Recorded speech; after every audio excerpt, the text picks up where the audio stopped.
వారు మామూలు తరం కాదు. ఎగిసి పడితే సునామీయే, ఆవేశపడితే అగ్నికీలలే, కదిలిపోతే భూ ప్రకంపనలే.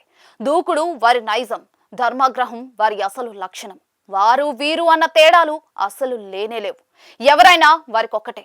మ్యాథమెటిక్స్ లో లెక్కకు ఆన్సర్ కరెక్ట్ గా వచ్చినట్లుగా వారికి పరిష్కారం అంత పర్ఫెక్ట్ గా రావాలి. అందులో ఏ తొండి లెక్కలు కానీ మభ్య పెట్టే తీరు కానీ ఉంటే వారు ఊరికే వేడి నిట్టూర్పును విడిచేది ఉండదు. బగ్గుమంటారు, అగ్గి మీద గుగ్గిలమే అవుతారు. ఇంతకీ వారు ఎవరు అంటే అందరికీ జవాబు తెలుసు. వారే జెన్జీ తరం. ఇటీవల నెలల్లో అందరిలో వారి గురించే చర్చ. ఈ తరం ఒకటి ఉంటుందని, మీదకొచ్చి శాసిస్తుందని తెలియని సంప్రదాయం, భావజాలం, అలాగే పక్కా ట్రెడిషనల్ రొటీన్ పొలిటికల్ సిస్టమ్ కూడా ఇప్పుడు ఉలికులికి పడుతుంది. అంతేకాదు, ఉక్కిరి బిక్కిరవుతుంది. వారిని ఎలా దారికి తెచ్చుకోవాలో తెలియక జుత్తులు పీక్కుంటుంది. వారు ఏ గ్రహాల నుంచి ఊడిపడిన వారు కాదు, మనలాంటి వారే, మన పౌర సమాజంలోని వారే. ఇంకా చెప్పాలంటే ఈ దేశం మీద బాధ్యత వారికే ఎక్కువ ఉంది. ఎందుకంటే 100కి 60 మంది వారున్నారు. ఈ దేశ వనరులు కానీ, ఈ దేశ భవిష్యత్తు కానీ అంతా వారి చేతల్లోనే ఉంది. కానీ వారిని కాదని పక్కన పెట్టేసి ఆ మిగిలిన 40% పెత్తనం చేస్తుంది. దాంతో తమకు గిట్టని, వంటబట్టని ఈ దుర్విధానాల మీదనే జెన్జీ తరం తిరగబడుతోంది అని సామాజిక అధ్యయనకర్తలు అంచనా వేస్తూ ఉన్నారు.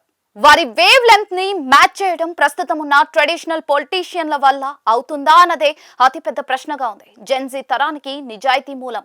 వారు అనుకున్నది జరగాలన్నది ఒక మారం, అది అసాధ్యం కాదన్నది వారి వాదం. ఇది మొండి వైఖరిగా ఉన్నా కూడా వారి ఆలోచనలు అంతే అన్నది ఒక ఫిలాసఫీ. మరి వారికి నచ్చినట్లుగా సమాజం మారాలా, లేక వారు మారతారా అంటే మొదటిదే కరెక్ట్ అని అంటూ ఉన్నారు.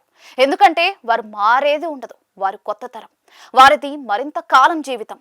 రేపటి భవిష్యత్తు వారితోనే ముడిపడింది. అందువల్ల వెనుకబడిన సిద్ధాంతాలతో ఎవరైనా ఉంటే వారు తమలో గుణాత్మకమైన మార్పులు తెచ్చుకుని మారాల్సిన అవసరం అయితే ఖచ్చితంగా ఉంది అని సామాజికవేత్తలు సూత్రీకరిస్తూ ఉన్నారు.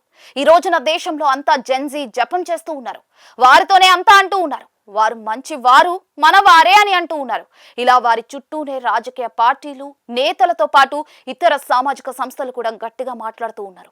రాహుల్ గాంధీ వంటి వారు నేరుగా వారితో కనెక్ట్ అవుతూ ఉన్నారు. అలాగే ప్రధాని నరేంద్ర మోడీ అయితే సోషల్ మీడియా, ఇన్స్టాగ్రామ్ ద్వారా వారితో అనుసంధానం అయ్యేందుకు చూస్తూ ఉన్నారు.